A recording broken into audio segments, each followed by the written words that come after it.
Bien, a partir de ahora estamos grabando la clase, así que mantenga ahí, trate de mantener sus cámaras fijas, si no, no queda así, ¿cierto? Muy bien, hermanos, vamos ya a la subdoctrina número 18, que es la encarnación.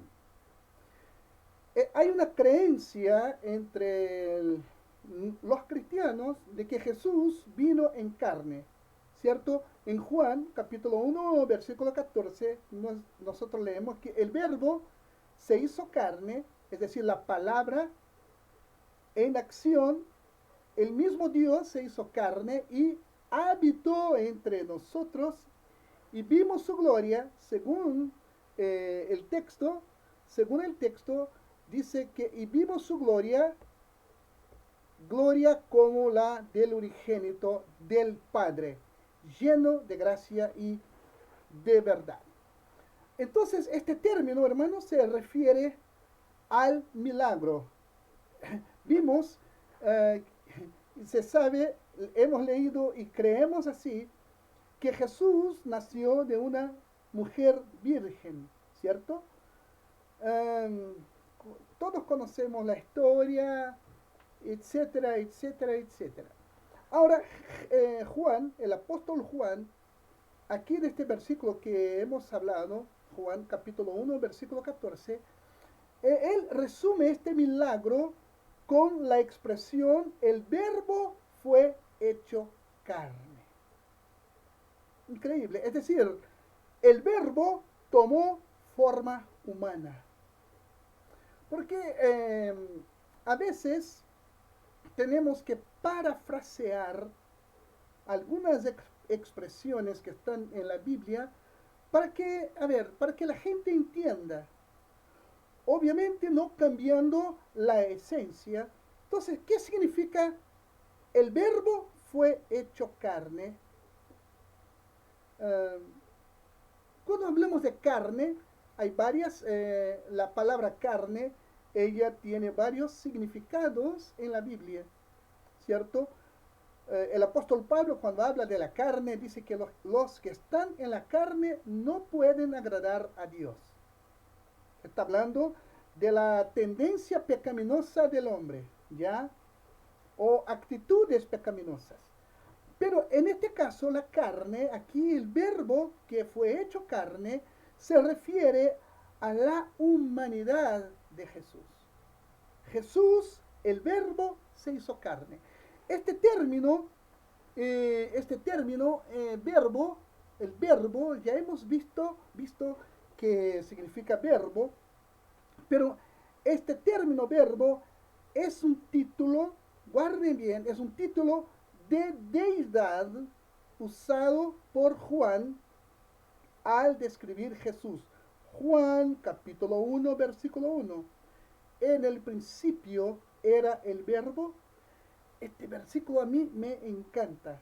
En el principio era el verbo y el verbo estaba con Dios y el verbo era Dios. Entonces, ahora cuando hablamos de carne, ahí vamos a ir aquí rápidamente a Lucas 2:52. Ahí tengo que ponerme esta mascarilla para los ojos, ¿ya? Si no, no leo. Lucas 2:52. Miren que vamos a encontrar. Cuando Juan habla de carne, Juan está hablando de la humanidad. Entonces vamos aquí a Lucas 2:52. Encontramos las siguientes palabras.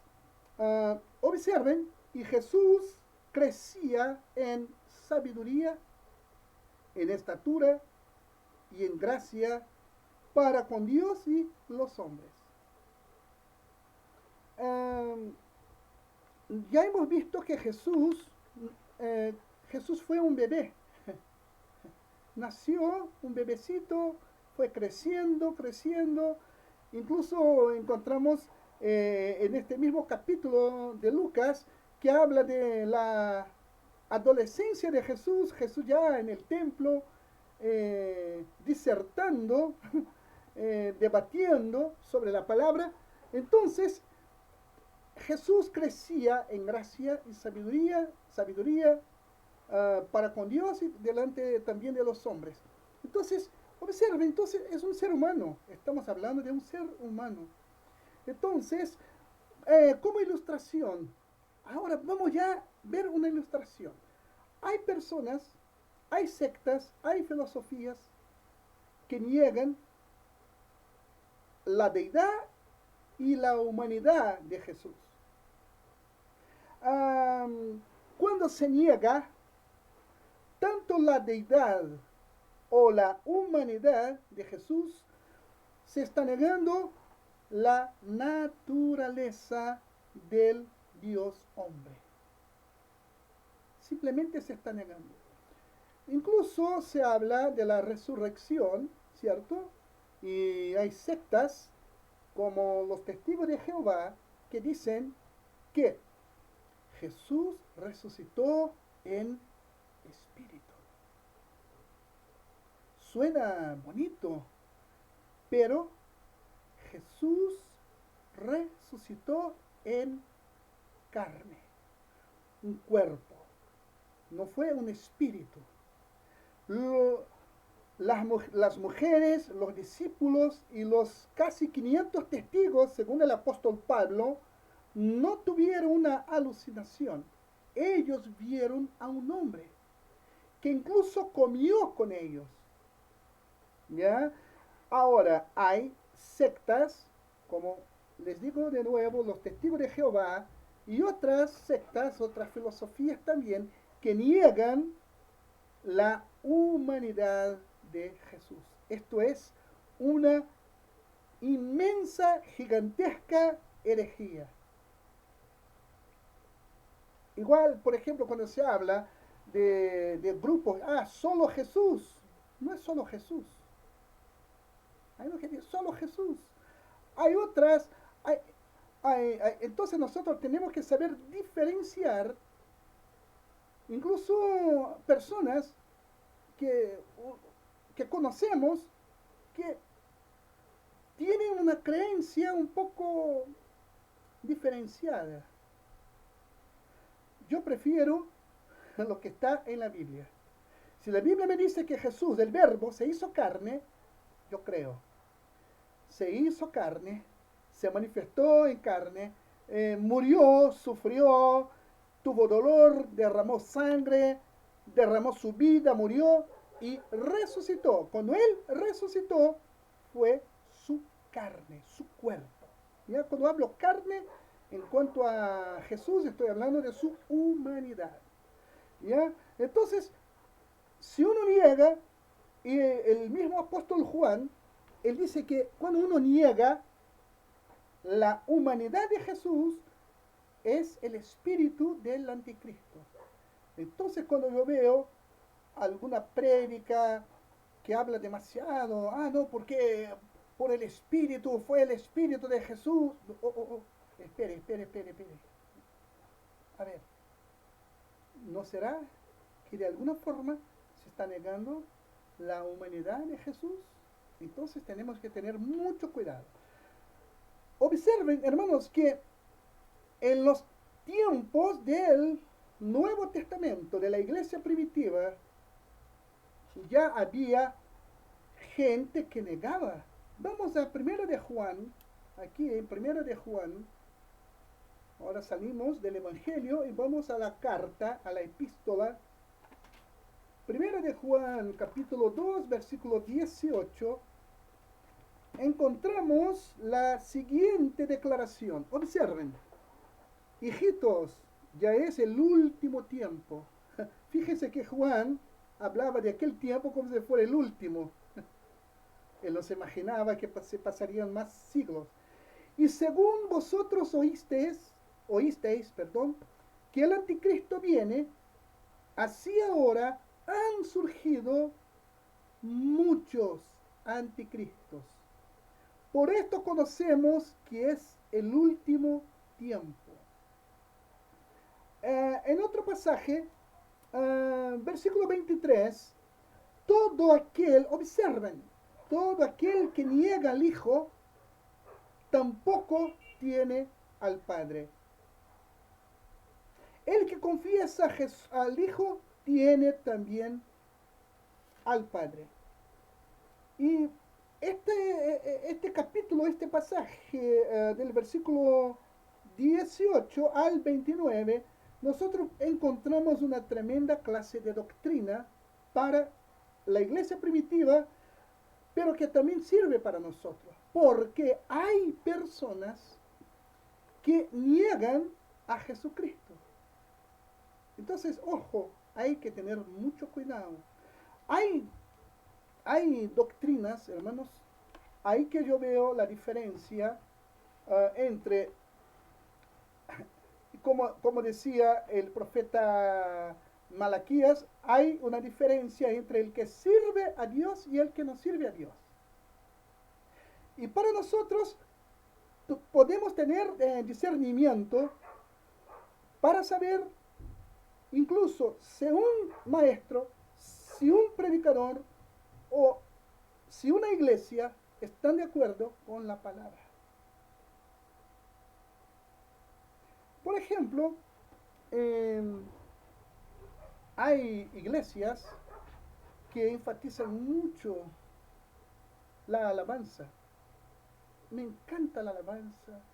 La Biblia dice que es bueno alabar al Señor, pero un culto no consiste solamente en alabanza, palabra y oración. Ayer con Sandra veíamos unas fotografías de una iglesia que conocimos en Cusco hace 3 años. Ellos estaban empezando pequeños grupos en las casas y el último domingo yo veía una fotografía de una multitud, de verdad, muchos hermanos.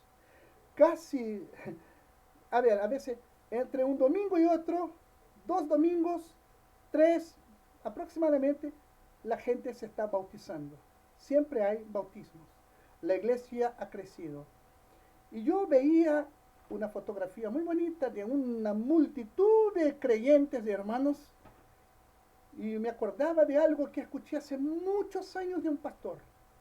Yo era un estudiante del seminario y vi cómo una iglesia fue creciendo. Y el pastor me dijo, yo le pregunté, pastor, ¿cuál es el secreto del crecimiento? Él me miró y me dijo, hijo, hay 2 cosas, la palabra y la oración. ¿Se dan cuenta? Entonces, hay iglesias que no oran. Hace una oración de verdad, que si un niño hace agradeciendo la comida, ora mejor que muchas iglesias. Iglesias que no oran, iglesias que no predican la sana doctrina, predican costumbres, predican de todo. Nosotros tenemos que predicar, según el apóstol Pablo, ¿qué decía el apóstol Pablo? Jesucristo y este crucificado. Entonces, cuando vamos a hablar de Jesús, hablamos ¿de qué? De salvación. El nombre Jesús significa salvación. ¿Ya? Muy bien. Vamos a la próxima doctrina, tenemos que avanzar. Hablamos de la encarnación y vamos a hablar de la secuencia de la encarnación, que es el nacimiento virginal. Lucas capítulo 1, versículo 27, vamos a tener una base bíblica. ¿Ya? Entonces nos vamos a Lucas.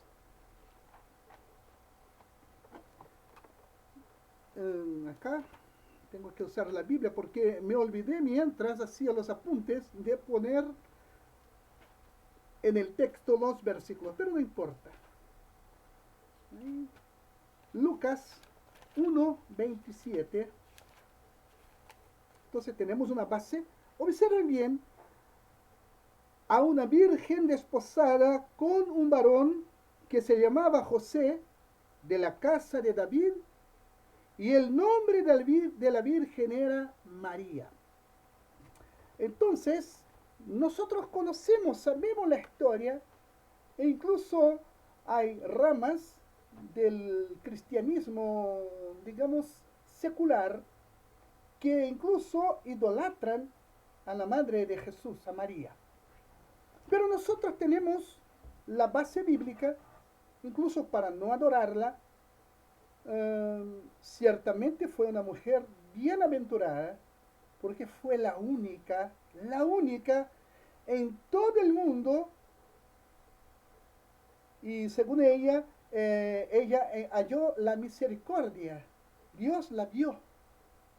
Dios en su presencia, en su sabiduría, sabía que era María y punto. Entonces ella fue el receptáculo para que se engendrara y se formara, se gestara en su vientre el Salvador. Muy bien, entonces ya vamos a la explicación de esta doctrina. Es un fundamento, hermanos, de fe de la iglesia, es el nacimiento virginal de Cristo. Él nació de una virgen. Esto comienza, claro, sabemos que fue algo sobrenatural. Ahí está la cosa, no fue algo humano, sino algo sobrenatural, ¿ya? La concepción de Jesús dentro del vientre de María sin la simiente del hombre. Ahí está el milagro, hermanos. Porque todos nosotros, no hay excepción, no hay. Todos, los millones y millones de seres humanos, feos, bonitos, gordos, flacos, pelado, pelucón, lo que sea, blanco, negro, amarillo, lo que sea, todo el ser humano tuvo esta concepción, esta forma de concepción humana que nosotros conocemos. Pero en el caso de Jesús no fue así. Ahí está el milagro. ¿Ya? Entonces, el milagroso nacimiento es verificado por la afirmación de que ella era una virgen cuando ella dio a luz a Cristo. Entonces, en Mateo capítulo 21, vamos a Mateo 1, el capítulo 1 del 23 al 25, encontramos la siguiente declaración. He aquí una virgen concebirá y dará a luz un hijo, y llamará su nombre Emmanuel, que traducido es Dios con nosotros. Y despertando José del sueño, hizo como el ángel del Señor le había mandado y recibió a su mujer. Pero no la conoció, es decir, no tuvo relaciones sexuales con ella hasta que dio a luz a su hijo primogénito y le puso por nombre Jesús. Entonces, Jesús nació de esta forma, fue concebido por el Espíritu Santo. Es el único ser que nació de esta forma. No hay otro. Por eso decimos que Jesús es unigénito. Por eso, el único engendrado por Dios, ¿ya? Por medio del nacimiento virginal, Jesús tuvo la naturaleza humana de su madre y la divina naturaleza sin pecado del Padre. Hermano, este es un milagro. De verdad, la mente humana no concibe. Es por eso que los filósofos, los religiosos, los teólogos, algunos teólogos, incluso cristianos, quedan con la mente ahí dando vueltas, porque es increíble. ¿Cómo? Pero así fue, según la Biblia. Ilustración. Observen, aquellos que niegan el nacimiento virginal tienden también a negar su deidad. Así también deben necesariamente de cuestionar la integridad de las escrituras. Porque, hermano, es una secuencia. Si se niega el nacimiento virginal, se niega la deidad, y si uno niega la deidad, estará negando las escrituras. Y de verdad, hermanos, hay personas que predican, hablan, Dios es amor, que Dios te da todo, pero niegan la integridad de las escrituras. Esta es la ilustración. Aplicación de esta doctrina. El milagro del nacimiento virginal envolvió la condescendencia de María. Esta actitud es reflejada en sus últimas palabras, así escritas, en las cuales son un buen estándar, para los cristianos de hoy. ¿Se acuerdan? Una de las últimas palabras de María, las pocas que están registradas, era una mujer bastante prudente, muy prudente. ¿Se acuerdan cuando Jesús transformó el agua en vino? Ella le dijo, ¿sabe, hijo? Se acabó el vino. Y Jesús, mamá, ya, tranquila. Y Jesús pide a las tinajas, trajeron las tinajas. ¿Y qué hizo? ¿Qué dijo María? Cualquier cosa que Él os diga, haced. La misma María, no sé si fuera otra, imagínense. Yo soy la madre del Salvador. Yo soy la madre de Jesús. ¿Y qué soy? ¿Y qué soy? ¿Y qué soy? No. María se sometía a Dios. Cuando el Espíritu Santo, cuando Dios le habló, cuando el ángel vino anunciando que ella era la mujer escogida para el receptáculo, ¿cierto? Para que el Salvador se fuera engendrado en ella, ¿qué dijo ella? Señor, he aquí tu sierva. Wow, una mujer sumisa. Esto es maravilloso. Entonces, pero el énfasis, obviamente María fue algo maravilloso, fue un tremendo instrumento de Dios, pero nos deja una lección. Cuando dijo, hacer todo, obedezcan a Él, hagan lo que Él os diga. Entonces ahí está la aplicación de esta doctrina. Entonces, pero lo importante, hermanos, es que uno realmente, a ver, que uno crea, que viva. A veces me gusta conversar con personas, me gusta, con pastores, teólogos, hermanos que estudian, y me gusta conversar como un abogado. Un abogado cuando conversa con otro abogado usa un vocabulario propio, ¿cierto? Un lenguaje propio. Y cuando hablo con hermanos, también me gusta hablar usando un vocabulario teológico, porque a partir de ahí yo puedo ver si aquella persona realmente está de acuerdo a lo que dice la Biblia o no. Porque yo he visto personas, por ejemplo, una vez yo fui a una iglesia, una persona me dijo, pastor, no voy a participar de la cena porque yo tuve una discusión con mi esposa. Al mes siguiente venía con otro problema, pastor. Y yo le dije, hermano, ¿usted cree en Jesús como su Salvador y Señor? Sí. ¿Usted cree que nosotros somos perdonados de todos nuestros pecados? Sí. Pero usted, me parece que usted no cree.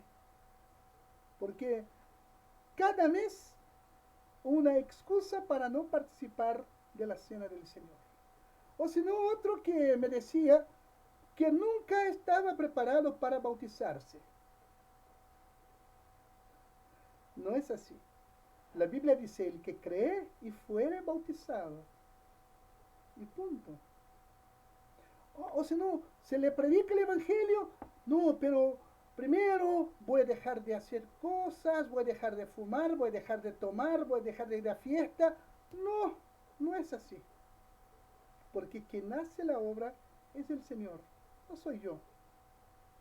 Si dependiera de mí, yo jamás estaría preparado, siquiera para estar aquí hablando con ustedes. Entonces, dependemos de la gracia de Dios. Entonces, para creer, no hay que hacer mucha cosa, hay que creer y punto.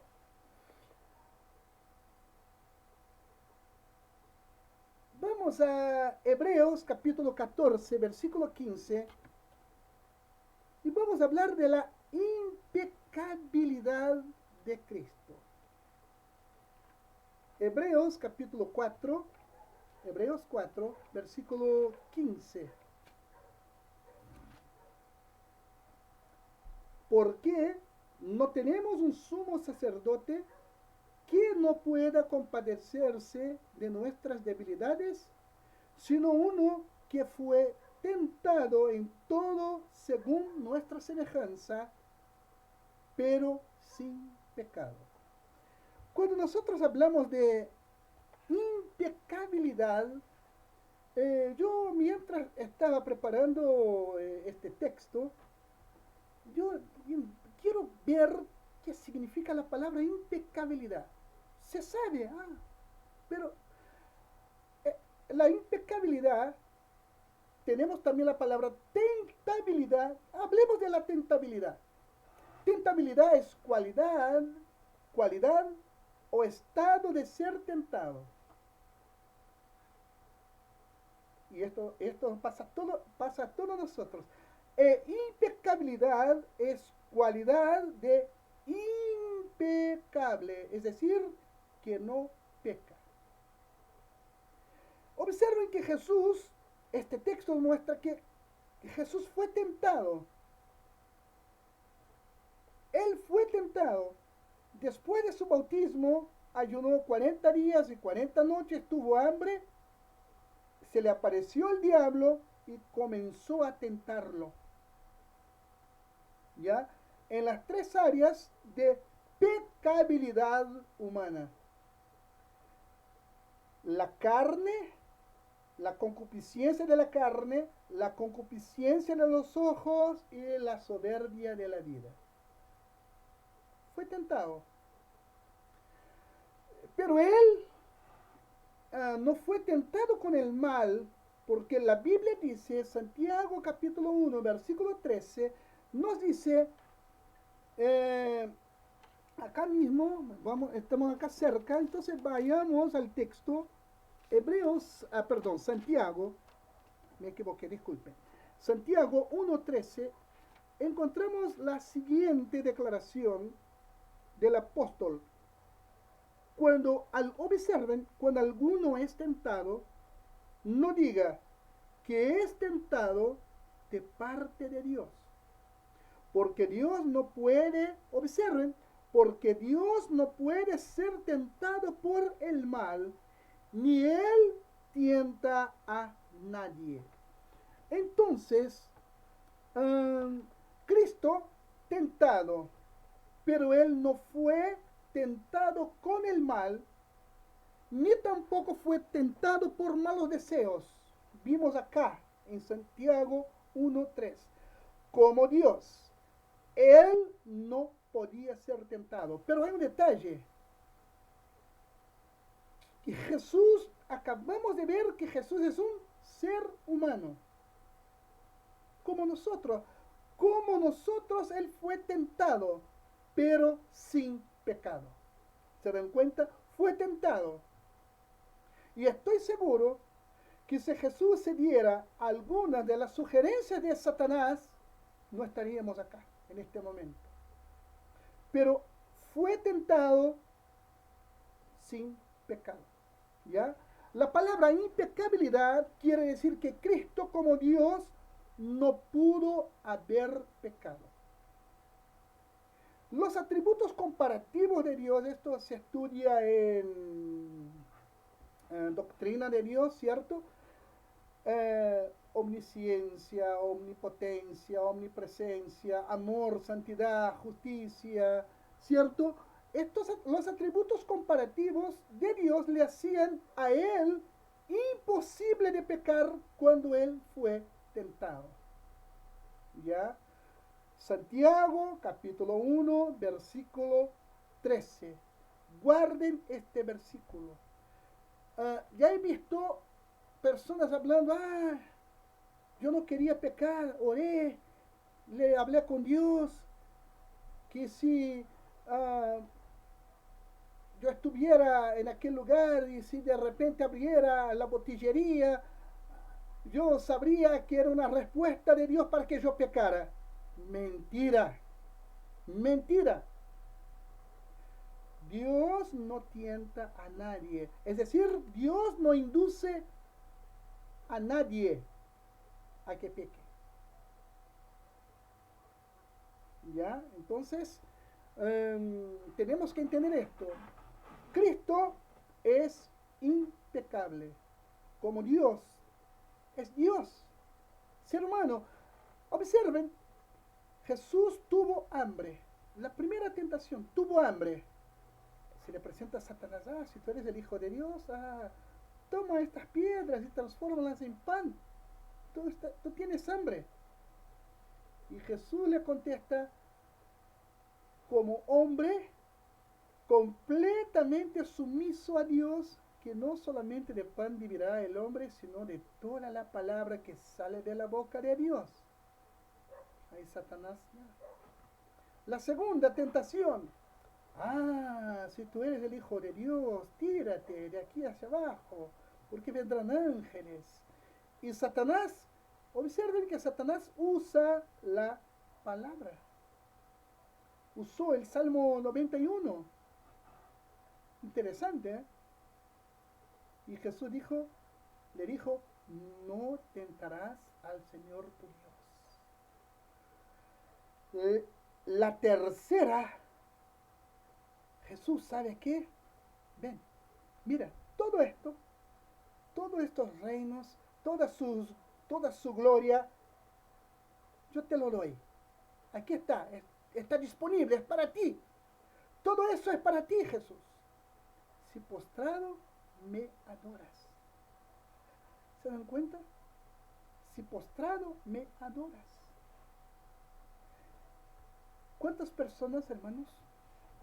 Abro aquí un paréntesis. ¿Cuántas personas que tal vez no cedan a la primera tentación, no cedan a la segunda, pero ceden la tercera tentación? ¿Cómo hay personas que les encanta la gloria del mundo?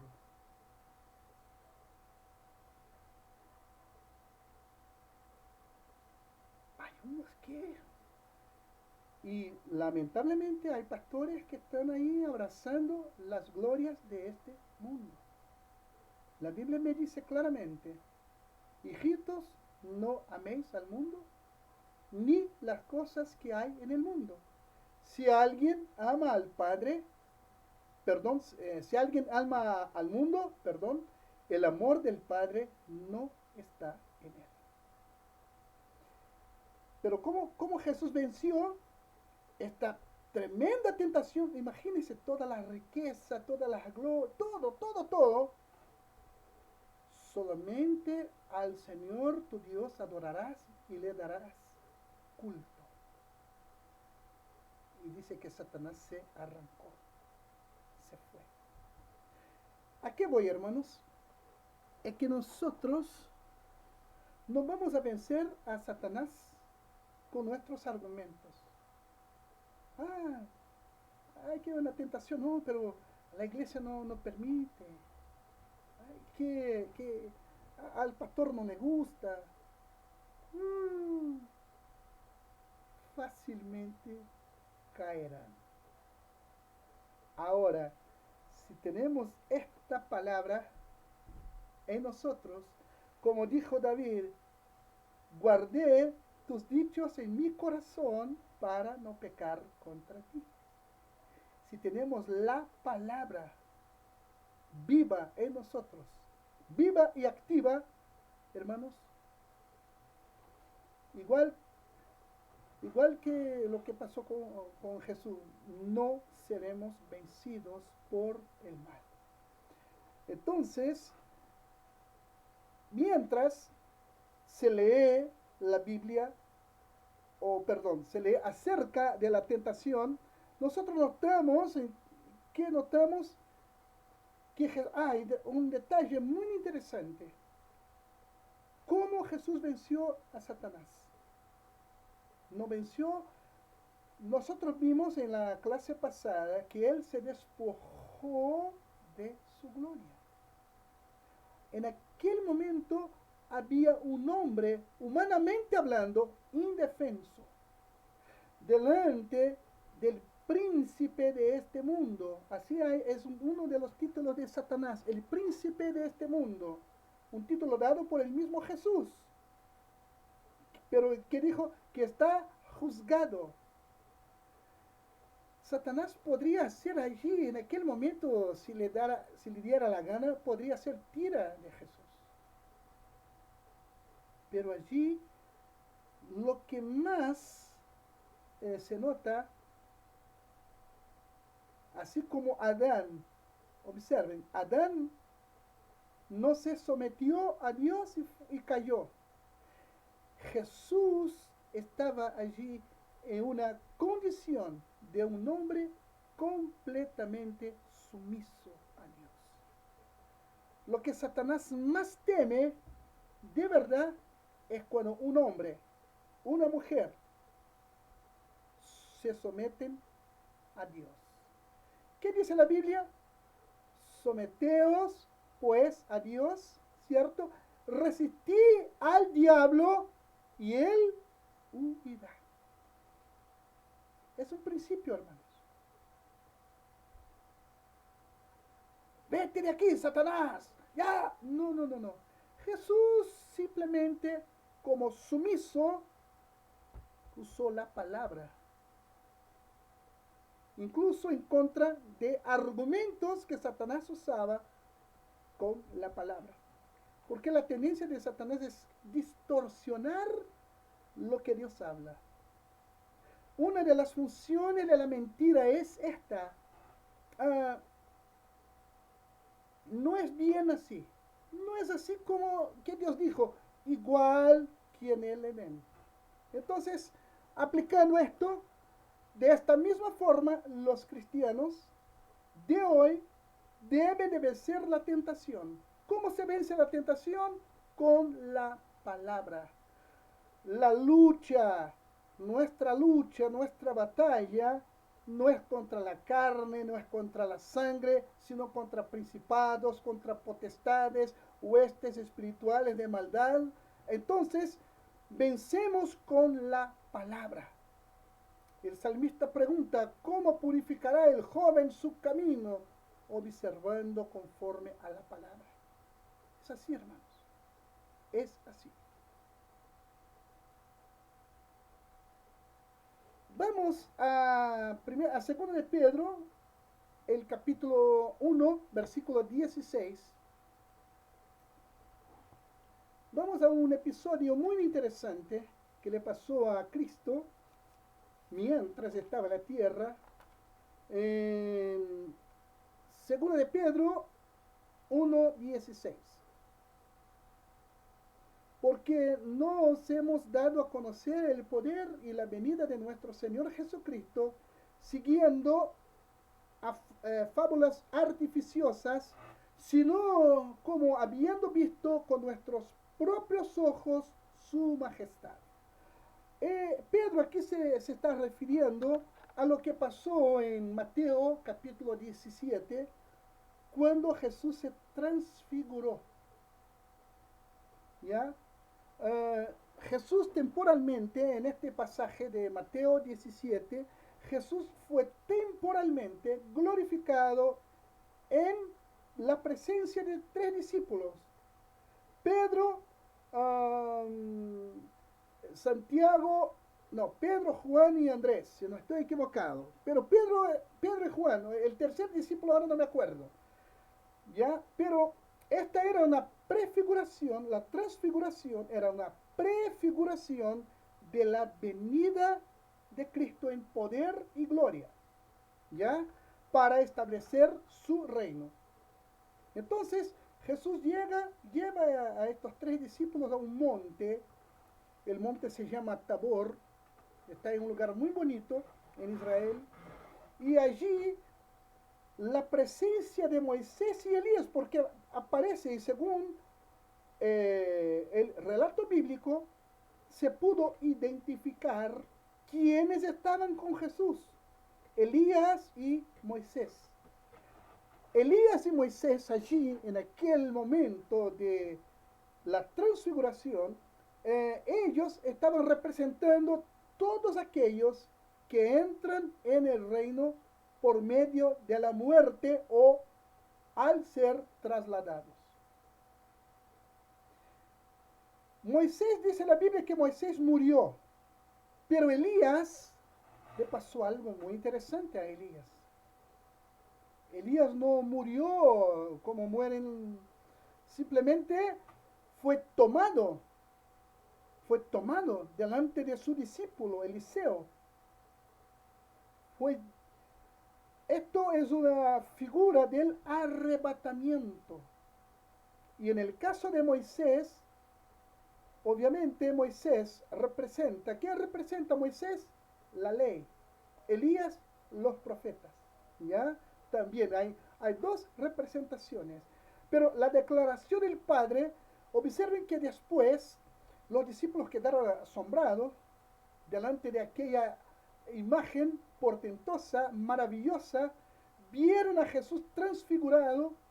Dice el texto que su rostro, sus vestiduras resplandecían, ¿cierto?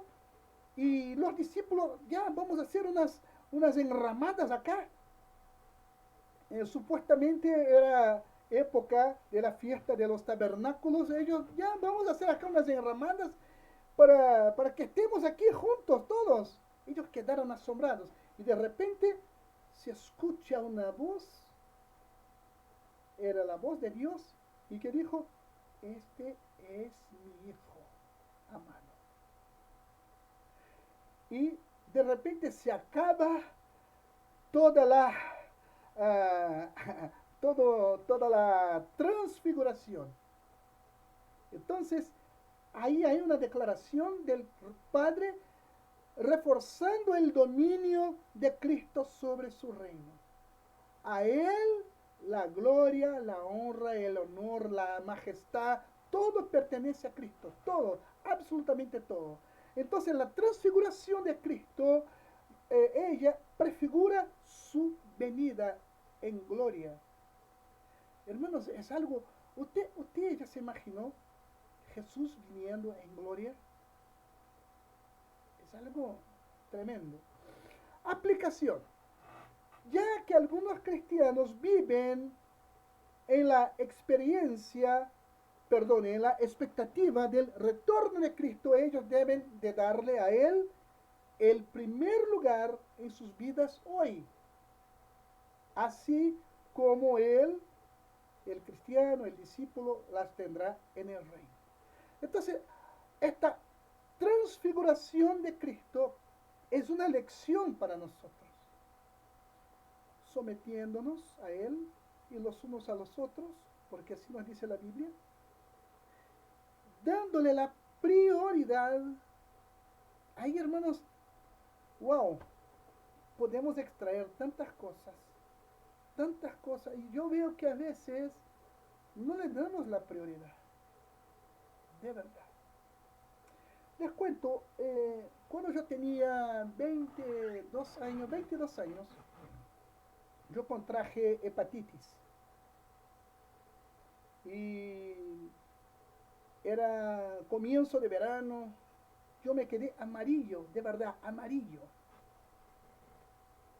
Me salvé de milagro. Y llegaron unos primos, y yo ya estaba ahí en tratamiento hacía como un mes y medio, más o menos un mes y medio, y yo fui a la playa, quería ir a la playa porque dije, me voy a tomar un poquito de sol porque estoy pálido, amarillo, de verdad, parecía un cadáver. Entonces fui a la playa, y ay, tomando solcito, feliz, y tomo un diario. Había perdido un poco la noción del tiempo. Yo pensaba que era un día sábado y tomo el diario y cuando veo domingo, hermanos, de verdad, un primo me estaba contando un chiste. Cuando yo vi la fecha, domingo, hermanos, la sonrisa desapareció. Y un tío me preguntó, Marco, ¿qué tienes? ¿Qué te pasa? Y yo le dije, tío, yo estoy en el lugar equivocado. Ese tío no era cristiano, pero yo le dije, no le di la prioridad a Dios. Yo debería estar en la iglesia y estoy en la playa. Y de verdad, hermanos, para mí fue triste porque yo no le estaba dando a Dios prioridad. Ciertamente fue un acto de mi ignorancia, no fue proposital, pero yo de verdad, hermanos, me sentí mal. Pero yo veo que hay gente que no está ni ahí. Día de culto, día de adoración, va, sale a pasear. Un día uno me dijo, no, es que tengo que estar con mi familia. Wow. Yo le dije, ¿por qué no estás con tu familia en la casa de Dios? ¿Se dan cuenta, hermanos? Entonces, nosotros tenemos que vivir en esa expectativa del retorno de Cristo. Ahora, debemos de darle la prioridad en nuestras vidas. Ahora, no es, no, cuando yo esté jubilado, no, ahí puedo servir al Señor. No, es ahora, hermanos. Entonces, la transfiguración me da una tremenda lección. Hermanos, para terminar esta parte, prioridad. ¿Cuáles son nuestras prioridades como hijo de Dios? A ver, ¿quién sabe? Amigos, trabajo, familia, iglesia. Algunos piensan así. Dios. Buscar en primer lugar el reino de Dios y su justicia. Prioridad. Segunda cosa, familia. Es importantísimo, familia. Tercer lugar, trabajo. Si no tiene trabajo, estudio. Entonces, nada de eso debe ser prioridad absolutamente, sino el Señor. Entonces, debemos de darle el primer lugar en nuestras vidas, así como Él, el cristiano, las tendrá en el reino. ¡Wow! Vengan, benditos de mi Padre, tomen por herencia el reino que os está preparado desde la fundación de los siglos. ¡Wow, hermanos, qué privilegio! Pero mientras estamos acá, Dios, la Biblia, tengo que leer la Biblia y tenemos que quitarle primero el polvo porque hace meses que no la tomamos. Vamos a orar y nos faltan palabras porque no trabamos un diálogo con Dios. Son oraciones, meras oraciones religiosas, las mismas. Señor, no. Por ejemplo, es como la relación entre un hombre y una mujer. A ver, todos son casados. Dejen de hablar como se debe hablar con su cónyuge un mes. O simplemente hable lo básico. Buenos días, hola, ¿cómo estás? ¿Cómo te fue? La cosa se va como que perdiendo, se va perdiendo. Faltan palabras. Ahí se pierde el cariño, se pierden cosas. Lo mismo pasa con el Señor, hermanos. Por eso el Señor dijo a la iglesia de Éfeso, yo tengo contra ti algo, una cosa, que dejaste tu primer amor. ¿Se dan cuenta? Entonces, hermanos, esto queda para nosotros como una lección. La transfiguración puedo aplicarla en mi vida. Cristo tiene que resplandecer todos los días. ¿Ya? Él no quedó allá en el monte con Moisés y con Elías, pero Él está con nosotros para siempre. Bien, hermanos, esta doctrina, la número 22, eh, vamos primero a Efesios, vamos a Efesios capítulo 4. Esta va a generar polémica. Efesios capítulo 4, versículo 9. Observen, y eso de que subió, ¿qué es? Sino que también había descendido primero a las partes más bajas de la tierra.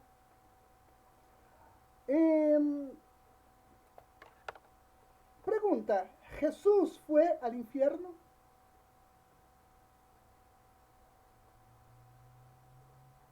Tranquilos. Antes de la muerte de Cristo, observen, tanto los perdidos como los salvos fueron a un lugar llamado Hades en griego y Sheol, que al castellano se traduce Seol, ¿cierto? Este lugar estaba dividido en un lugar de tormentos y un lugar que se llama paraíso, o también llamado regazo de Abraham. ¿Se acuerdan la parábola de rico y Lázaro? Entonces, ahí viene la pregunta, ¿esto es el infierno? ¿Es el infierno o no es el infierno? Porque hay gente que dice que Jesús fue al infierno. Pero la Biblia nos dice que el infierno está preparado, observen, está preparado para el diablo y sus ángeles. Hay unos, no sé, exagerados.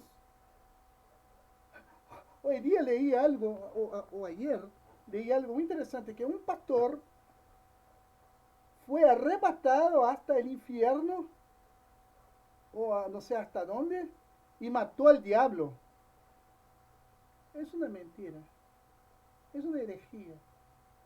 Mató al diablo. Pucha, si así fuera, hermano, si así fuera. Entonces, hermanos, el infierno es un lugar preparado para el diablo y sus ángeles. ¿Ya? Ahora, el texto de Efesios dice que Cristo fue a ese lugar, el Hades o el Sheol, ¿cierto? Y de allí Él saca a todos aquellos que murieron creyendo en la promesa. Ahí estaba Abraham, David, todos los que murieron creyendo en la promesa, en la esperanza mesiánica. Cuando Jesús fue colgado sobre la cruz, Él consoló a aquel hombre, al ladrón. ¿Se acuerda el ladrón? El ladrón que estaba muriendo. ¿Qué le dijo Jesús? Hoy estarás conmigo en el paraíso. Entonces, en ese día de que Jesús murió, es interesante, Jesús no entró en el paraíso con una guagua, ¿cierto? Podría ser una guagua que murió ahí en el parto, o murió ahí con 3 meses, ahí podría, tras Jesús, ahí, aquella imagen de Hollywood, Jesús bonito, ahí con una guagua. Entra Jesús en el paraíso con un ladrón, arrepentido. Ahora, Jesús consoló al penitente ladrón al decirle que él estaría con él en el paraíso en ese día. Ahora, antes de la resurrección, claro que nos faltaría tiempo para hablar de los 3 días. Yo no tengo mucho, la verdad que no tengo mucho que decirles, pero dice el texto que Jesús lleva cautiva la cautividad. ¿Qué es esto? Esto era remover a los santos del Antiguo Testamento del regazo de Abraham o el Hades y guiarlos al cielo. Y me llama la atención en la parábola de rico y Lázaro. Lázaro estaba en el regazo de Abraham, ¿cierto? Y el rico lo veía e incluso le hablaba. Lázaro, Lázaro, ven acá, estoy en un lugar de tormento. Pero, hermanos, no era el infierno y tampoco era el purgatorio. Ya, porque los católicos apostólicos romanos tienen esa doctrina del purgatorio, que la gente muere, no era un borracho, le pegaba a la mujer, era adúltero, pero ahí tenemos que rezarle a Dios, a los santos, para que después él salga de ahí. Hermano, es mentira. La Biblia dice que está destinado al hombre a morir una sola vez y después de esto viene el juicio. Entonces, como un resumen, esto no es el infierno. Hay gente que dice, en el texto, ustedes van a leer en esta doctrina, la número 22, está en forma de pregunta, ¿descenso al infierno? Yo estoy preguntando, porque estoy poniendo ahí como en duda esta declaración, porque Cristo no fue al infierno. ¿Ya? El Hades, y es interesante que esta palabra infierno, ella tiene otro nombre en hebreo, ¿ya? No es nada de Sheol o Hades, no es esto. Tiene otro nombre, que la verdad Jesús extrae de una palabra hebrea llamada Gehenna, que era un basural ahí en un valle de Jerusalén, donde se tiraban muertos, cadáveres de animales, toda la basura, y era quemada constantemente. Por eso que él dice, es un lugar donde el fuego no se apagará, haciendo una alusión a aquel lugar que la gente conocía. La gente conocía. Cuando yo estuve en Jerusalén, yo vi ese lugar y yo dije, no quiero ir ahí. Es un lugar feo, incluso hasta el día de hoy. ¿Ya? Bien, aplicación. Cuando un cristiano muere, ahora cuando uno muere, él va inmediatamente a la presencia de Dios. Aunque, observen, va a dormir en el Señor. Vamos a Filipenses, tenemos que mostrar en la Biblia, Filipenses capítulo 1, versículo 23. Observen lo que decía Pablo. Observen bien. Filipenses 1:23 dice, porque de ambas cosas estoy puesto en estrecho, teniendo deseo de partir, observen, de morir y estar con Cristo, lo cual es muchísimo mejor. Aquí Pablo está declarando que cuando uno parte, estamos hablando de un hijo, una hija, alguien que nació de nuevo, en el caso de Pablo, ¿cierto? Observen, de ambas cosas estoy puesto en estrecho, teniendo deseo de partir y estar con Cristo. Wow. Por eso que él decía, mire, hermanos, para mí el vivir es Cristo y el morir es ganancia. Porque él tenía la certeza de que muriendo él estaría con el Señor.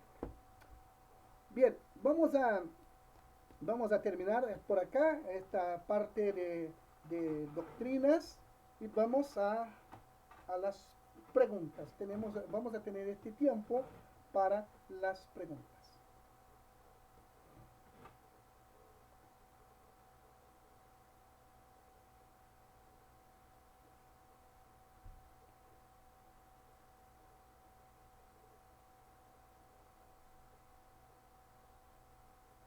Wow. Estamos con un apocalipsis, hizo silencio de media hora. Wow. Cesó la alabanza, la gloria al Todo. Cordero y se hizo Eh, silencio en la tierra. En el eh, cielo, perdón.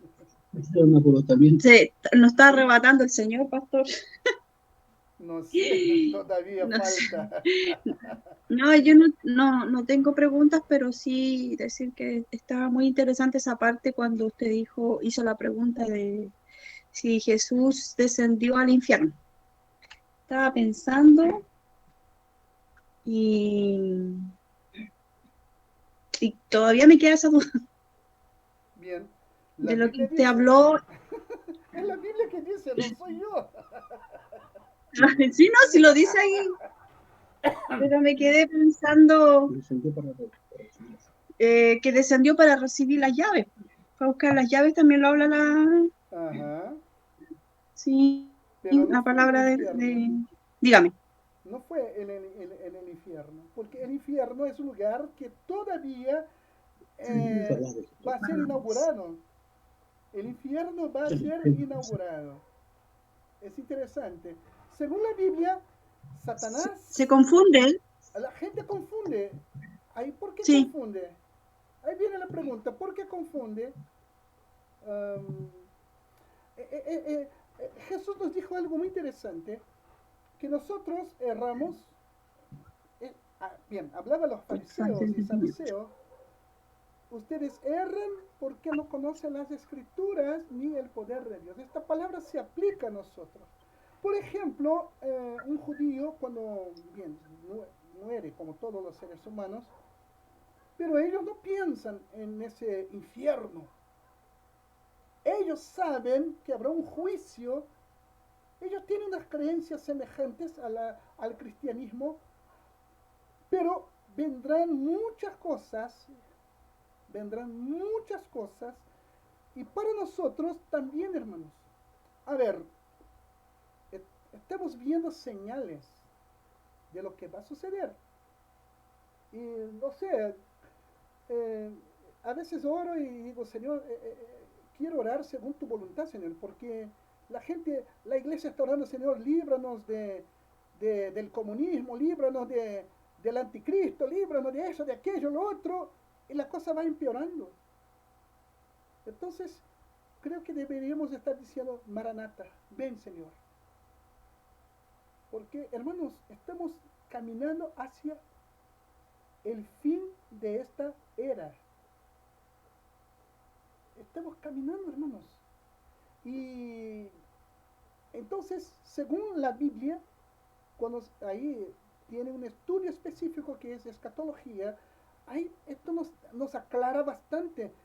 Habla del arrebatamiento, de la resurrección de los muertos, etcétera, etcétera, etcétera. Y la Biblia misma dice que los que murieron en Cristo resucitarán primero y los vivos Pablo dijo, serán arrebatados. Entonces, uh, Viene después un tiempo horrendo, hermanos, horrendo, horrendo, horrendo. Si está malo, ahora peor en ese tiempo llamado de la gran tribulación. Pero la iglesia ya no estará más. Pero después que se cumpla este tiempo, Cristo vendrá en gloria. Va a arrebatar, va a arrebatar el trono, el reino es de él. Ahí Satanás estará preso 1000 años, ahí viene el milenio, todo eso. Y asimismo, vendrá, habrá un tiempo de rebelión. Imagínense, Satanás preso 1000 años, él se escapa y arma una rebelión intentando destruir a los santos, a Cristo. Entonces dice la palabra que Jesús, con el soplo de su boca, destruirá a Satanás. Y él será arrojado en el infierno. Y todo ahí viene el juicio final. Ahí habrá la segunda resurrección. Estoy hablando en resumen. Habrá la segunda resurrección. Todos los que murieron resucitarán. ¿Y para qué? Para recibir la sentencia. Entonces, todo aquel cuyo nombre no esté en el libro de la vida, es interesante el tiempo verbal que se usa en Apocalipsis. No dice, será arrojado, fue arrojado. Ahí, sí, el infierno. Incluso los que están en el Hades saldrán de ahí, resucitarán y serán después lanzados al infierno. Ahí habla lago de fuego, azufre, todo eso. Es una figura, todo es figura del tormento, Entonces, es algo muy interesante, claro, que la lectura, el estudio de la Biblia nos ayuda bastante a comprender. Es algo, es complejo, pero a la vez fascinante, de verdad. Hola, buenas noches. ¿Cómo están? Bendiciones a cada uno. Quiero pedir perdón porque tuve que salirme, ya tuve que hacer algo y de verdad me sentí súper mal. Sé que el profe no quiere interrupciones, por eso mandé un WhatsApp y dije si podía entrar porque Bien, de yo verdad... no leí porque no puedo usar el celular mientras estoy haciendo cosas. Pero, Así a que por ver, eso no entraba, no, pero por fue favor. unos minutos ya. Bueno, como decía mi hermana María, mi tocaya, este tema, el último tema, es un poco complejo, pero creo que, a ver si entendí un poco. Lo he escuchado antes, porque mi pastor siempre nos predica o nos enseña. En esto, por lo que entendí yo, dice que ninguna persona, ser humano, va a quedar sin recibir la palabra de Dios. Esto entra hasta los que están muertos, digamos, los que han muerto anteriormente, ¿ya? Creo yo. Entonces, creo que entendí, en el infierno, hoy, en el infierno, no hay nada. Entonces, las personas que dicen por ahí, porque yo he visto en Facebook que han escuchado que el infierno está lleno de gente y sale el lamento, es mentira, ¿ya? Ajá. Lo que yo creo, ¿ya? Entonces, el Hades, como dice usted, todos los que han muerto para atrás, sin Cristo o sin Cristo, sí, porque lo que entendí, a ver si me explico, lo que entendí es que cuando Cristo murió, bajó al Hades y se llevó toda la gente, todas las personas que murieron en el Antiguo Testamento creyendo en el Mesías. Exacto. ¿Sí? Exacto. Perfecto. Entonces, ahí en el Hades quedó toda la gente que no creyó en el Mesías y que hoy sigue muriendo sin creer en el Mesías, sin creer en Cristo. ¿Sí? Es decir, en el infierno no hay nadie. Entonces, cuando venga el juicio final y tomen al diablo, Cristo tome y lo encierre, recién el infierno, como dijo usted, va a ser inaugurado, digamos. Y todas las personas que vayan al juicio, que están en el Hades, en el juicio final, ¿todas las personas pasan, las que están en el Hades o también las que están durmiendo en Cristo? Porque mire, según la Biblia dice, cuando haya el arrebatamiento, los muertos en Cristo resucitarán primero. Ah, ¿Ya? Y sí, los vivos serán arrebatados. sí, sí, ¿Ya? sí. Eso. Ya, perfecto. Entonces ahí me quedó más claro. Es decir, Ajá. las personas que están muertas, que están, digamos, durmiendo en los pies de Cristo o en la parte, durmiendo con Cristo, ellos ya van a estar arrebatados junto con los que vivamos, si es que estamos, o Sí. los que hayan No, vivos. va a ser algo muy interesante porque primero los muertos, es decir, aquellos que murieron en Cristo, Sí, resucitarán primero, ¿cierto? Ya, esto es un evento único, es una resurrección para unas, los sí. salvos. Todos los que murieron durante, a ver, desde, no sé, el primero hermano que murió en la iglesia primitiva o una hermana, hasta el último cristiano del fin del tiempo. Todos ellos resucitarán. Cuando dice que Cristo, es decir, que ningún ser o ninguna persona quedaría sin recibir la palabra de Dios. Cuando Cristo bajó al Hades, ¿ya? Y se llevó Uh-huh. a las personas que creían en él predicó el Evangelio en esa parte, tiene Según que haberlo hecho, porque eh, si dice que no, a ninguno ver, no quedó, fue una predicación como nosotros pensamos ah, que es. Cristo fue allí a hacer una declaración. ah, Traducimos mejor como declaración. ya, Porque el Señor, la Biblia dice que Él es Señor de vivos y de muertos.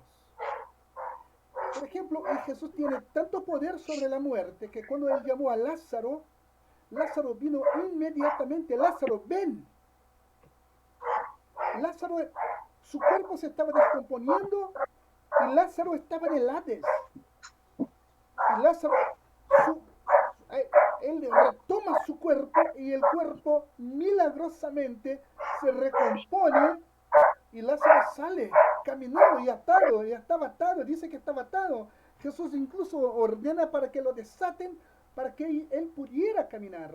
Entonces Jesús tiene un tremendo poder sobre la muerte.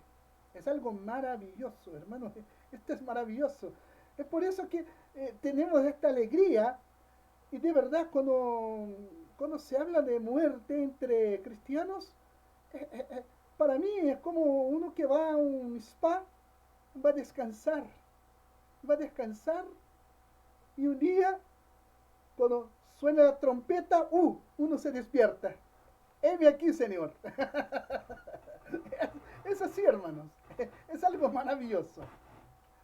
Muy bien. sí, muchas gracias, y Por eso nada, era, es que por es un nada. poco complicado, pero cuando tú ordenáis las ideas, te Sí, exacto. Se va ordenando.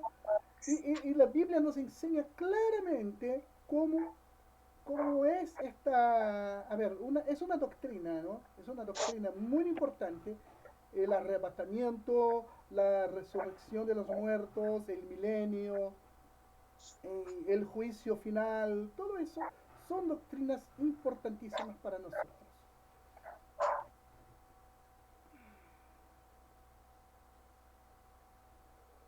Entonces, ¿nadie más? Hermano Rodrigo Olave. Hola hermanos, ¿cómo están? Bendiciones, gusto. Amén. Mi consulta, pastor, es la siguiente. Bueno, nosotros sabemos que Jesús mismo no fue al infierno, sino al Hades, Ajá. aunque hay muchas, digamos, o por decirlo de una manera, otras religiones que no creen Ujú. en este hecho, Sí. que realmente incluso no creen en el infierno. Entonces mi pregunta es la siguiente: ¿cómo uno podría, porque muchos dicen, no, si fue una parábola, si al final Ujú. Jesús, digamos, lo enseñó en forma de una parábola, pero el infierno realmente no existe ni nada de eso? Aunque nosotros sabemos que es real, ¿cierto? Y que Jesús fue a la en sí. Pero nosotros, ¿cómo podríamos presentar una defensa en este caso referente al versículo en sí, Ajá, como para poder, ajá, digamos, porque va a pasar que en algún momento quizá uno pueda conversar con alguien de otra claro, creencia diferente, claro, ¿cierto? sí. Pero Ujú. eso en sí. A ver, hay varios pasajes en la Biblia. Uno de ellos que habla es que al hombre está destinado a morir una sola vez y después de esto viene el juicio. Un hombre en su... el ser humano es un ser bastante interesante. Porque él no está ni ahí para las cosas espirituales, um, escarnece, se burla, pero, pero, y eso ya me pasó una vez en un vuelo muy corto entre Arica y La Paz, donde sobrevino una turbulencia que yo pensaba que no íbamos a aterrizar. Nos íbamos a quedar en la cordillera de los Andes. Cuerpos destrozados.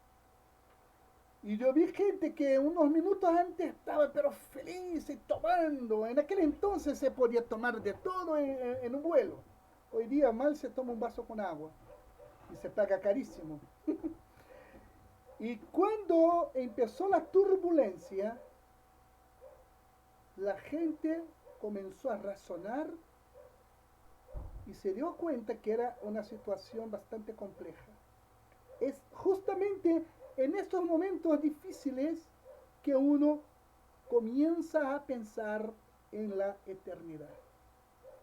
Y aprovecho para citar un versículo de Eclesiastés que dice que es mejor ir a un velorio que a una fiesta.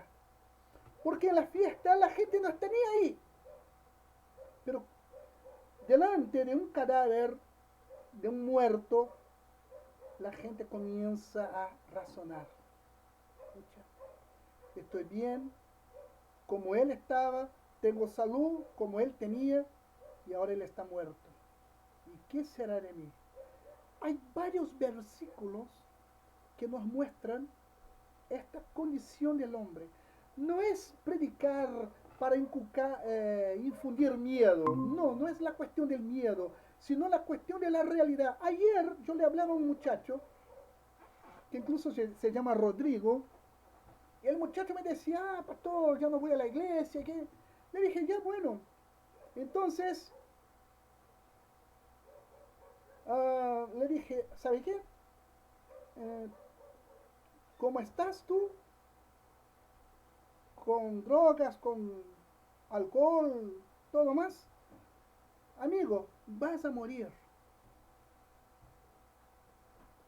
Y él me dijo, pero pastor, yo buscaba una palabra de aliento, lo que es te estoy alentando, que siga tomando. Le dije, siga tomando, toma más. Te vas a enfermar y te vas a morir. Ahora, si mueres ahora, ¿dónde pasarás la eternidad? Le pregunté, ¿has nacido de nuevo? ¿Eres un hijo de Dios? Y yo le dije, un verdadero hijo de Dios puede caer, pero no queda postrado. Y le dije, te conozco hace más de 10 años y siempre con lo mismo. Entonces, tú tienes que nacer de nuevo. No es ir a la iglesia, no es orar, no es ser un activista cristiano, es ser un verdadero hijo de Dios. Entonces, hermano, terminó de responder. Hay varios versículos, varios, que nos llevan a mí, incluso me escucha, Señor, ¿cómo estoy? ¿Será que mi condición está buena? Señor, ¿cómo estoy? Ayúdame. Si no estoy bien, ayúdame. David dijo, Señor, sondéame, mira cómo estoy, mira mi corazón, ve si hay en mí algún camino malo y guíame por el camino eterno. Entonces, pero hay varios versículos, por ejemplo, la parábola de rico y Lázaro, es una de ellas. Hay otro pasaje que el hombre tenía en su granero, estaba todo listo, tenía Y dije, pero loco, esta noche te pedirán tu alma. ¿Y qué has preparado para la eternidad? Hay varios versículos. Y lo interesante es que Jesús, cuando habla, incluso por parábolas, él está extrayendo grandes verdades. Parábola de Enrique Lázaro, la parábola de este hombre que tenía sus graneros llenos y tal, pero iba a morir. Entonces hay varios pasajes en la Biblia que nos hablan y que pueden ayudar a esas personas que incluso, no, el infierno es aquí. Pucha, este es solamente el comienzo. Es solamente el comienzo. Y hay varios pasajes. Muy bien. Eh, si no hay más preguntas, a ver, no. Yo quiero El pastor preguntar, Abraham, sí. espéreme, baje la tele un poquito. Allá. Bueno, quiero hacer dos preguntas y espero que no, a ver, ¿cómo decirlo? Bueno, estamos estudiando gente madura, ¿ya? Entonces lo primero que quiero hacer yo, la pregunta es, quiero entender algo. Yo creo y tengo toda la fe, ¿cierto?, que Jesús fue concebido por el Espíritu Santo. Ya. Esa es mi fe, eso es lo que yo creo. Y creo que la Biblia me dice también así, ¿ya? No necesitó María ninguna relación con un hombre, ni mucho menos. Lo tengo clarísimo, ¿ya? Pero lo que a mí hace tiempo me llama la atención, no hay mujer que vaya a parir un hijo y no pierda su virginidad. Entonces, yo creo en la concepción virginal, pero no en el nacimiento virginal. Porque yo pienso que cualquier mujer, él nació como humano, sí, nació como un bebé, nació como un niño. Entonces, al nacer, la mujer automáticamente va a perder la virginidad. Esa es una de las cosas que quiero preguntarle. Sí, observe que nosotros hemos leído un pasaje que decía que José, su esposo, no tuvo relaciones con ella hasta que nació Jesús. Es muy interesante que ahí nosotros vamos a matar como dos conejitos con un disparo. Porque, fíjese, hay personas que dicen que María jamás tuvo hijos porque permaneció virgen. ¿Ya? Ya, no, ya. La creencia católica romana. Ahora, hablando en términos biológicos, usted está exponiendo de manera muy, muy clara, biológicamente hablando, concuerdo con usted. Yo concuerdo. La concepción de Jesús fue virginal, porque pero Jesús nació como un ser humano. Y la Biblia, ahí viene la cosa, los relatos del nacimiento de Jesús están en Mateo y Lucas. Y fíjense que Lucas era médico, y Lucas nos da detalles o base para decir, no, María permaneció virgen. No, la Virgen concibió. Permítanme la expresión, no dice la Virgen parió. Absolutamente.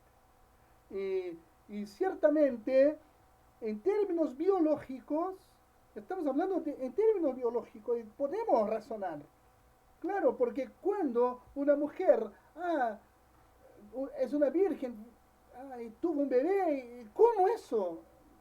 Entonces tenemos que entender la cosa desde el aspecto humano, biológico. Entonces, pero la concepción sí. Y después María fue una mujer, porque ella tuvo otros hijos, porque habla de los hermanos de Jesús. Jesús, está tu mamá, tus hermanos. Eran como 4 hermanos, uno de ellos era Santiago. Entonces, ella tuvo otros hijos con José. Y qué privilegio. El hermano mayor Jesús, qué cosa maravillosa. Santiago era hermano de Jesús, el Santiago, el que escribió la epístola. Entonces, usted ha colocado muy bien. No sé las hermanas qué opinan. Creo que las mujeres son mejores para opinar que nosotros, porque es un tema muy interesante. Es algo muy interesante. Yo, maestro, tengo muy claro que usted ha explicado. Yo lo tengo muy claro. Pero a mí desde un momento, yo cuando empecé a leer, a escudriñar y caí en este pasaje, porque a mí me suena mucho el nacimiento virginal como catolicismo, ¿ya? Porque el catolicismo habla del nacimiento virginal. Ajá. La Biblia no habla en ninguna parte de un nacimiento virginal. La concepción. La concepción. Y si fuera, creo yo, que si fuera que nació y siguió siendo virgen, pero tuvo más hijos, ¿me entiende? ¿Ya? La Biblia hubiera hecho referencia a la virginidad de ella. No hace referencia a eso. Exacto. Solamente hace referencia a la concepción. La concepción, ¿ya? Sí. Y fíjese una cosa muy interesante, hermano, es que ella concibió 9 meses, Jesús nació en Belén, ¿cierto? Y a partir de ahí ya no se habla más. Vamos a ver María, a ver, ¿dónde? En el agua transformada en vino, María ahí con sus hijos buscando a Jesús y en su muerte. Y después que habla, uno de las epístolas se habla de María ahí como una colaboradora de los santos. Y después ya no se habla, es decir, no se enfatiza la virginidad de María. Porque, hermanos, hablo de manera muy respetuosa, claro, pero la Biblia no va a estar tratando y dejando ahí, no, porque María a los 50 años era virgen y que... No, absolutamente. Pero yo pienso que es así, hermano, porque tenemos que entender con la lógica también. Ahora, la cuestión, pero María, Jesús nació y María siguió virgen. Es una cosita ahí romana, no bíblica. Es muy interesante. Usted tenía otra pregunta, ¿no? Sí, o sea, no la otra pregunta, si la otra no es pregunta, la otra es un debate con usted. ¿Ya? ¿Ya? O lógicamente que lo voy a estudiar, me voy a meter de cabeza, porque toda la vida lo he estudiado esto, me gusta mucho la escatología, ¿ya? Y lo he estudiado, ¿ya? Yo entiendo que el Seol, ¿ya? El Hades, el Chechema o Jejema, no sé cómo se pronuncia, Jejena. Bien, ¿ya? En hebreo es Gehenna, en español Gehenna. Siempre he entendido yo que es infierno, ¿ya? Infierno. Ahora, déjeme terminar primero, ¿ya? Entonces, cuando yo estudio la Biblia, ¿cierto? En un solo pasaje de la Biblia, hablando en Mateo 18:8, habla de fuego, pero no de lago, habla de fuego. En los demás pasajes, Mateo 10:28, Mateo 9:43, Mateo 5:30, me habla de infierno. ¿Ya? Si yo me voy a Apocalipsis, ya, capítulo que usted mismo hizo referencia, capítulo, déjeme buscarlo, por favor. capítulo 20, ¿cierto? Versículo, versículo 13, 20-13, dice, y el mar entregó los muertos que habían en él, y la muerte y el Hades. Según yo, para mí el Hades es infierno, Chechema, Seol o Jejema. No, no, no. Déjeme, El Hades es el lugar de los muertos. Porque ya, ahora, incluso ahí tenemos que ver eso. Hay una palabra Hades y en hebreo Sheol. ya, Gehenna entonces, se refiere al infierno. sí, para terminar mi idea, pues yo quiero terminarla y entonces dice, y el Hades, ¿cierto? Entregaron los muertos que había en ellos y fueron juzgados. Entonces después dice, en el 14, dice, y la muerte y el Hades fueron lanzados al lago de fuego. La muerte y el Hades, ¿ya?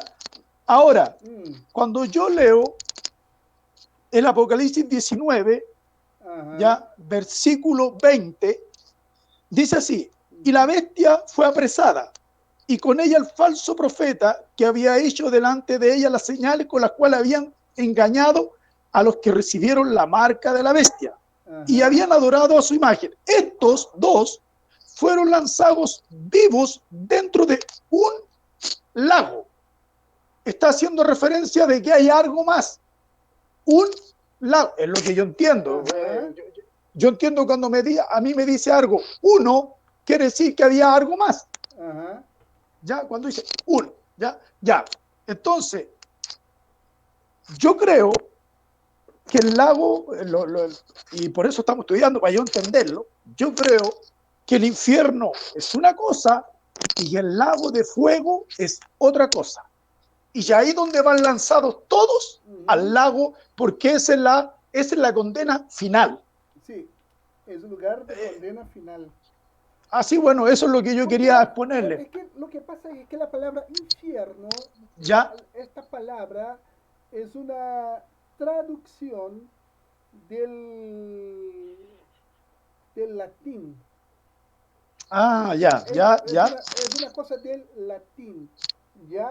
Entonces, si seguimos la secuencia bíblica, Ya, ahí ya. está, la secuencia bíblica está correcta. Porque acá dice, como usted mismo leyó, y está aquí, está escrito, los primeros a ser lanzados son la bestia, que fue, dice, a la bestia que fue apresada, el falso profeta, ¿cierto? Ellos Sí. fueron lanzados vivos dentro de un lago de fuego que arde con azufre. Claro. Todo es una, obviamente todo esto es un lenguaje figurado, son metáforas, para mostrar, para que entendamos que es la eternidad sin Dios, un lugar de tormento eterno. ¿Ya? Puede ser que sea literal, pero toda la Biblia, principalmente Apocalipsis, hay mucho lenguaje figurado.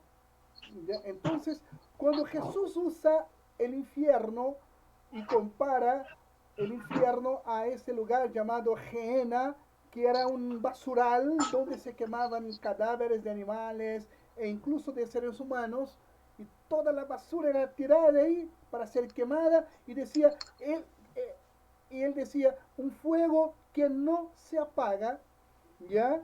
Entonces, para referirse a que al tormento, porque, a ver, y también nos habla de un lugar de tinieblas, ¿cierto? No sé si se les ha pasado a ustedes. Una vez yo fui a la mina esa que está en Lota, el Chiflón del Diablo. Entré ahí, me bajé con unos profesores, nos llevaron para conocer. Yo estaba en una charla en la Universidad de Concepción y nos llevaron a conocer el Chiflón del Diablo. Ya bajamos, ya había un guía y todo. Y el guía pidió que todos apagaran sus linternas. ¡Wow! Hermanos, de verdad, 30 segundos con las luces apagadas y nosotros no teníamos siquiera un destello, nada, pero nada de luminosidad. Y en 30 segundos había gente que ya estaba sintiéndose mal. Yo me acuerdo que una profesora de inglés que estaba a mi lado, la mujer casi tuvo un paro cardíaco. ¿Se dan cuenta? Jesús dijo, que habrá llanto, crujir de dientes. ¿Se dan cuenta, hermanos? La ausencia, ¿qué es la tiniebla? ¿Qué son las tinieblas? La completa ausencia de Dios. ¿Por qué? Dios es luz y en Él no hay ninguna tiniebla.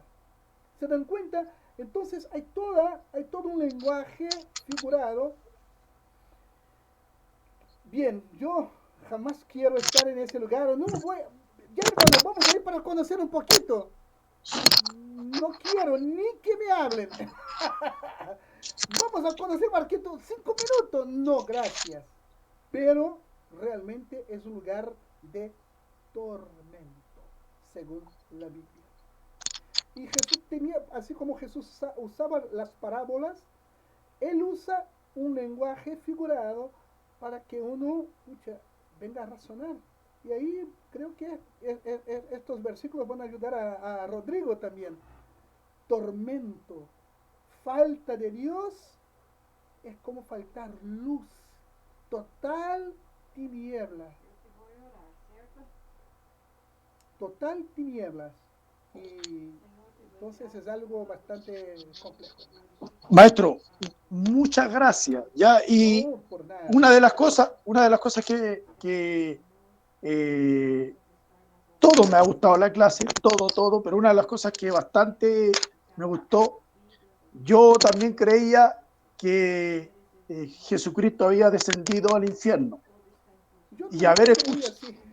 haber escuchado la clase, creo que no descendió a ese lugar. No. Sí. A ver, hermanos, es muy interesante. A ver, ¿dónde está? Tengo una Biblia. Ella anda por ahí. En alguna. Aquí está. Está aquí debajo. Sí, fue a sacar ahí, como dice el Salmo llevó cautiva a la cautividad. Llevó cautiva la cautividad. Y Claro. después dice, y dio dones a los hombres. Sí. Excelente. Y hermanos, muchas cosas están en la lectura y hay otras lecturas adicionales que estoy seguro que les ayudarán bastante. Entonces, la Biblia, ¿cierto? Y lecturas adicionales. El mismo texto está bastante ampliado. Ustedes ahí leyendo, ustedes van a ver muchas cosas, que acá es un pequeño resumen, es un resumen. ¿Ya? Fíjense que un resumen nos hace usar bastante el tiempo. Ya, hermanos, entonces, con eso vamos terminando. Ya, hermanos.